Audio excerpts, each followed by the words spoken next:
Musibah COVID-19 yang melanda dunia, khususnya Kota Padang, tidak menyurutkan semangat para ibu-ibu, Badan Kontak Majelis Taklim dan Majelis Taklim Indonesia, BKMT dan MTI Kota Padang untuk mengadakan kegiatan keislaman, namun tetap mematuhi protokol kesehatan, sebagaimana yang disampaikan salah seorang dokter yang hadir dalam acara tersebut. Untuk vaksinasi kita bisa ke Puskesmas, ya kita ada punya namanya vaksin Sinovac.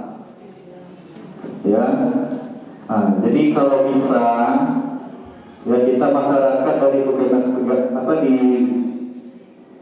wilayah Galung khususnya di wilayah kecamatan di wilayah Kelurahan Penggaberan.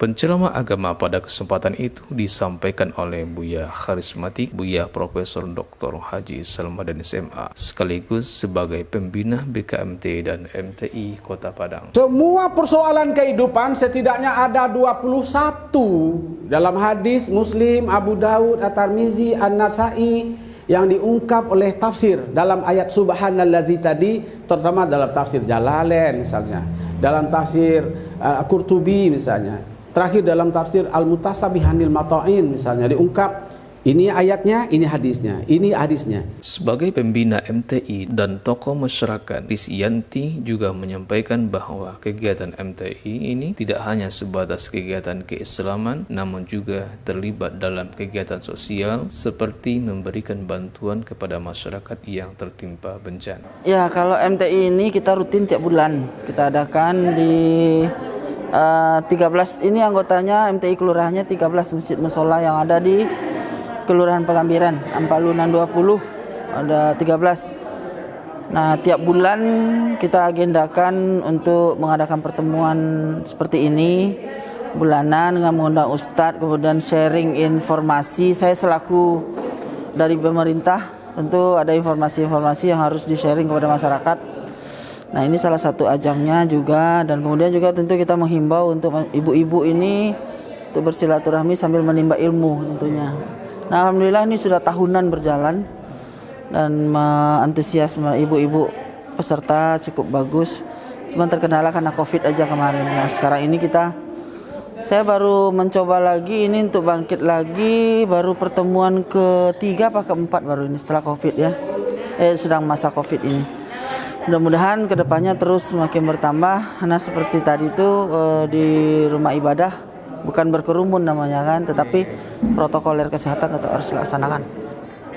Satu lagi Bu, selain kegiatan majelis ilmu, ada nggak rencana kegiatan lainnya, keterampilan atau sebagainya? Ada, sewaktu-waktu nanti ada momen kita bisa melakukan kegiatan-kegiatan kemasyarakatan yang lain. Yang sering dilakukan oleh Majelis Taklim ini adalah selalu tanggap dengan bencana-bencana yang menimpa daerah lain. Mereka menyebut aksi cepat tanggap gerakannya. Jadi begitu ada di daerah mana ada musibah, mereka otomatis bilang lapor ke saya, Bu, kami melakukan ini. Mereka langsung ngumpul. Apa saja yang mereka punya mereka siapkan itu. Sampai kemarin kita yang ke Palu kirim, ke mana-mana bencana kita kirim. Ada yang kirim kain, uang, beras, pokoknya makanan. Mereka langsung bergerak. Selain itu, Ketua Majelis Taklim Indonesia Kelurahan Panggambiran, Nurleli, menghimbau kepada ibu-ibu Majelis Taklim untuk tetap bersemangat untuk mengadakan dan menghadiri setiap acara Majelis Taklim. Saya sebagai Ketua Majelis Taklim, kami di sini punya moto, Ustaz. Moto kami ACT. Moto Majelis Taklim Kelurahan Panggambiran Palu ACT, aksi cepat tanggap. Contoh, kami udah kalau ada kejadian seperti musibah kayak di Pangkalan, ada kejadian dulu kan banjir bandang, kami di sini selalu ikut aktif seperti mengumpulkan pakaian layak jadi, yang maksud layak pakai, tapi yang layak pakai itu saya laundrykan, satu kancing pun ada lepas saya nggak pakai, betul-betul yang layak. Sudah gitu seperti sembako, buku, Al-Quran, pokoknya bermanfaat bagi anak-anak. Sudah gitu yang ke Solok Selatan, yang ke Banten, yang paling banyak waktu itu kami ke Palu. Di Palu kami mengirimkan sebanyak 11.460.000. Ya, kami berusaha, tapi selama pandemi Covid ini Ustaz memang kejadiannya agak luar biasa. Mungkin mendengar berita hoak atau memang namanya ibu-ibu lansia itu kalau mendengar hal-hal yang itu kan mungkin mereka takut. Biasanya jemaah kami bisa mencapai 300. Dan biasanya kami selalu tadi agak berkurang ya, memang keadaan ini. Tapi kami berusaha untuk menjadi penyemangat. Beliau kebetulan ibu pembina kami, istilah penyemangatnya supaya itu siapa yang paling terbanyak jemaahnya datang dikasih penyemangat sebanyak 500.000 per bulan. Terakhir Bu, himbauan untuk anggota Bu. Himbauan untuk anggota Majelis Taklim. Anggota Majelis Taklim, saya dari selalu berharap yang namanya Majelis Taklim kita akan berkumpul mencari ilmu ya. Saya juga sering bilang kita datang duduk, datang pergi dan pulang jangan menggibah. Kita yang apalagi moga-moga kita menjadi insan yang istiqomah. Seberapa sih hidup di dunia ini? Itu aja. Moga-moga jadi yang istiqomah, yang bagus semuanya, itu aja.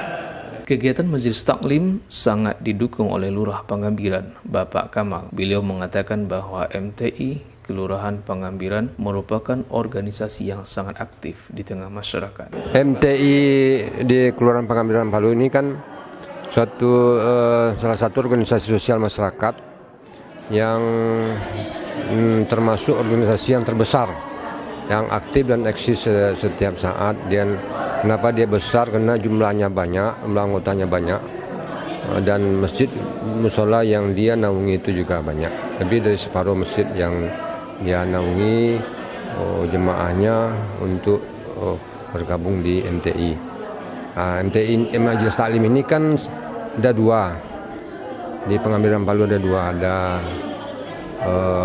itu BKMT, Badan Kontak Majelis Taklim, ada MTI. Tapi yang eksis yang terbesar itu MTI ini.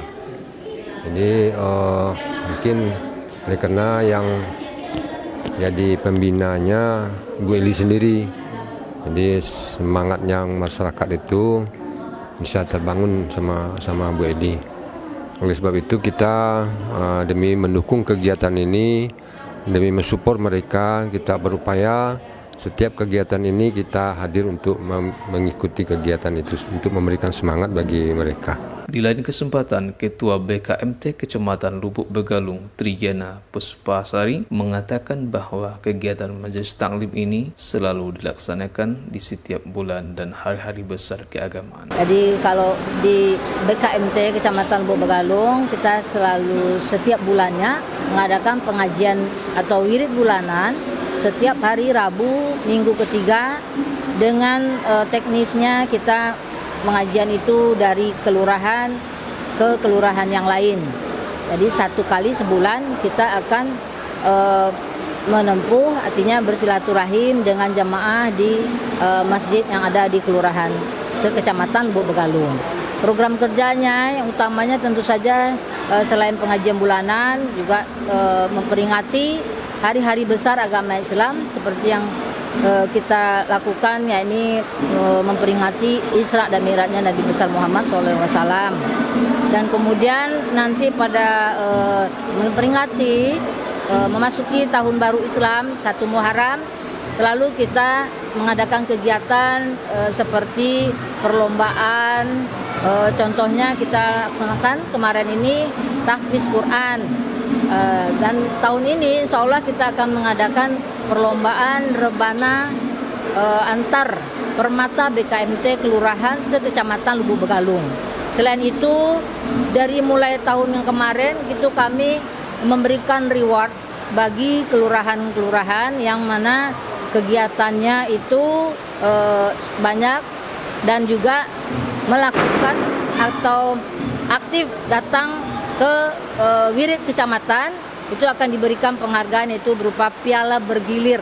Jadi tentu saja dari segi kualitas, kuantitasnya itu jumlah jamaah yang hadir setiap bulan di kecamatan, kemudian kualitasnya itu bagaimana kegiatannya di kelurahannya masing-masing, apakah banyak dan juga selalu aktif melakukan. Nah, itu kita berikanlah piala bergilir. Untuk tahun ini kemarin itu dipegang oleh Kelurahan Kampung Baru. Nah, nggak tahu ya, mudah-mudahan tahun ke depan tahun ini kita bisa mengadakan lagi perlombaan dalam rangka peringatan 1 Muharram Tahun Baru Islam. Dan itu saja mungkin yang utamanya, mudah-mudahan semakin setiap bulannya ramai dikunjungi oleh Majelis Taklim sekecamatan Lubuk Begalung. Siroja Muniro TV, Gusani Potapang melaporkan.